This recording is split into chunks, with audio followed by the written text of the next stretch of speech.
Good morning, powerful ones. This is Tashara, TJ Robinson, here to educate, encourage, and edify you on your life's journey.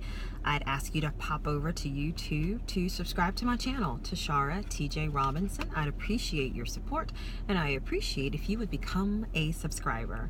So this week's affirmation is, I create my life through my thoughts, my words, and my actions. So this week we have been focusing on the power of our words all through Mindful Monday, Teaching Tuesday, Wealthy Wednesday, Thankful Thursday, and even today. Today is Forgiving Friday. Last week, we focused on the first part of forgiving, or the first part of the definition of what forgiveness is. So today, we're going to talk about what forgiveness is not. Okay, so part one, what is forgiveness? And I'll just read the definition quickly. Forgiveness is the intentional and voluntary process by which a victim undergoes a change in feelings and attitude regarding an offense, lets go of negative emotions such as vengefulness, with an increased ability to wish the offender well. So we spent lots of time on that. Feel free to, again, head to YouTube or Facebook to pull up last week's Forgiving Friday video. This is what forgiveness is. Today, I want to talk about what forgiveness is not. But before I do that, I want to draw a comparison.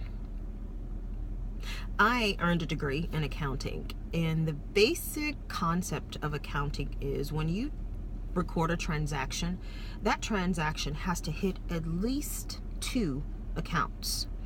Debit and a credit has to at least hit two accounts. You could have more than two accounts, but a minimum of two accounts.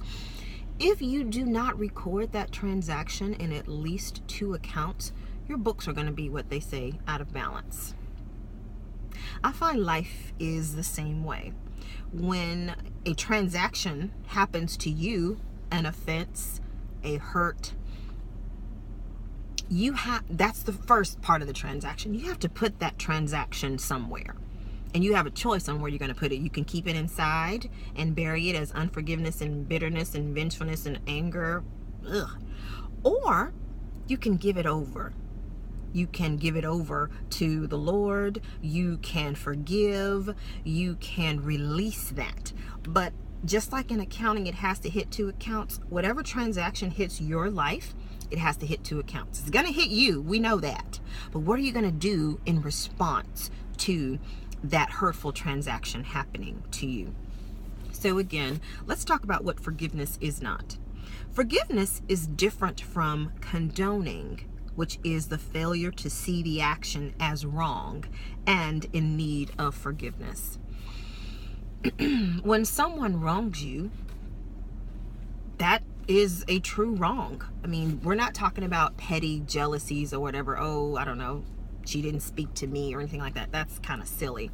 But if someone commits adultery, if they lie, if they aren't truthful, those are all real transgressions, real wrongs that are in need of addressing. So forgiveness doesn't mean that you condone that, which basically says, oh, it's okay that, they went outside of their marriage, or it's okay that they lied to me. No, that's not forgiveness. And I think a lot of us have been conditioned wrongly, in my opinion, to just not even think about it. Oh, that just happens. Men do that, women do that, so it's no big deal. No, that's wrong. Okay?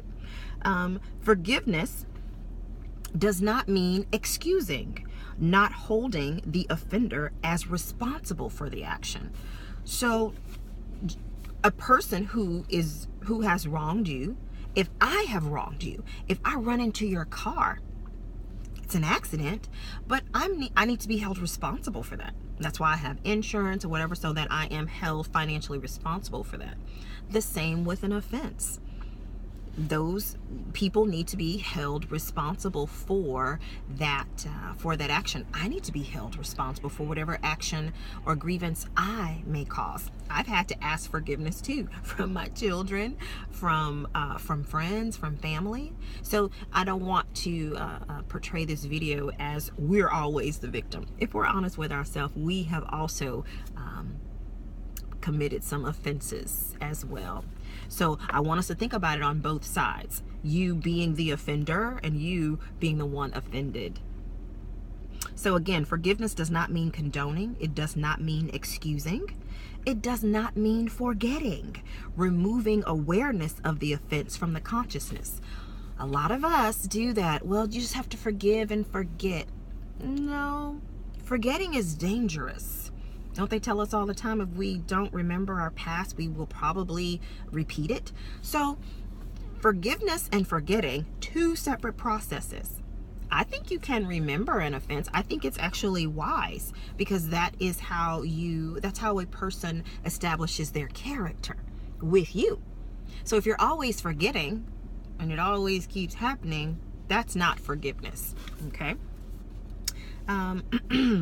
Forgiveness does not mean necessarily pardoning, nor does it mean reconciliation, which basically is the restoration of a relationship. I knew that, personally speaking, I could forgive when I think about my marriage, but it didn't automatically mean that the relationship was going to be restored. If you think about whatever offense that you are dealing with, if you can continue the relationship and truly forgive and never bring it up again because you have made peace, you guys have grown and built something totally new, I see why that relationship should be restored. However, if the forgiveness is there, but the action that caused the offense is still present, not sure if the restoration of the relationship is possible. And I think about this. Yes, people's actions toward me, that's their karma. Whatever they do to me, that's their karma. But my response to what a person does to me, that's my karma. So if I'm in a relationship and I'm always nagging, I remember what you did 12 years ago and I can't believe, I need to be in a different situation if I can't let it go. Because forgiveness is, you've released the person from that offense. You're never holding it against them again. And if you feel like you cannot do that within the relationship, I would ask that you would reconsider whether or not restoring the relationship is possible. Because freedom is in forgiving and releasing not only the person, but releasing yourself. Can you imagine being in a relationship and you're still dragging up stuff from 20 years ago? That sounds like bondage to me. So again, we have said that forgiveness does not mean condoning, excusing, forgetting, pardoning, nor does it automatically mean the restoration of a relationship. So again, this is Friday, getting ready for the weekend, so we're letting things go.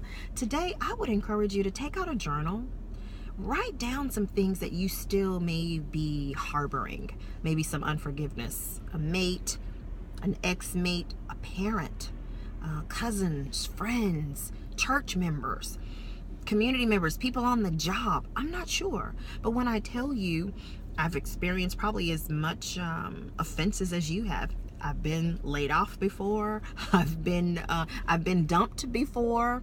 I've been the one not chosen. I have.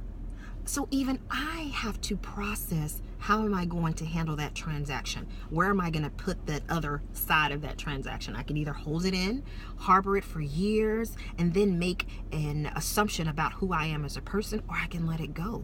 I can keep it for a little while and let it teach me something, and then let it go. So I would encourage you, powerful ones, to let it go today. Be free. I think your countenance, your face will thank you, your body will thank you, your blood pressure will go down, your heart rate will go down. You'll be much more relaxed. Have a great, forgiving Friday. Thank you again for tuning in today. Have an awesome day.